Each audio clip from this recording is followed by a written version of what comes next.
Filmando. Irmãos, nós estamos aqui no Monte Golã, que foi conquistado por Israel em 67. Houve muitas lutas e batalhas.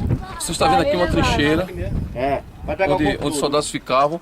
Ali na frente tem várias minas ainda guardando esse monte.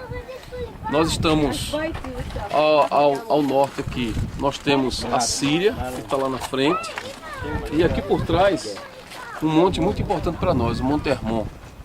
Há muitas passagens bíblicas, principalmente os Salmos, que falam sobre o Monte Hermon, que é um monte que tem neve eternamente. E esse monte, a neve derrete e desce pelo Rio Jordão, praticamente esse monte que abastece o Mar da Galileia. Por isso que o Mar da Galileia tem vida e nunca seca, não tem seco. E esse monte é um monte histórico. Em 67 houve uma guerra muito grande aqui, uma guerra muito violenta, quando 5 países se uniram e lutaram contra Israel.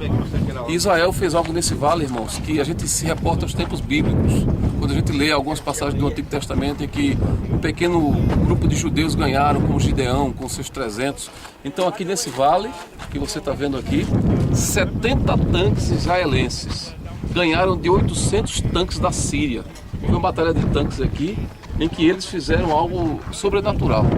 Deus estava com eles, os anjos de Deus estavam com eles, e eles conquistaram toda essa região que era antes conquistada pela Síria, que era um domínio que a Síria tinha conquistado um tempo antes de Israel.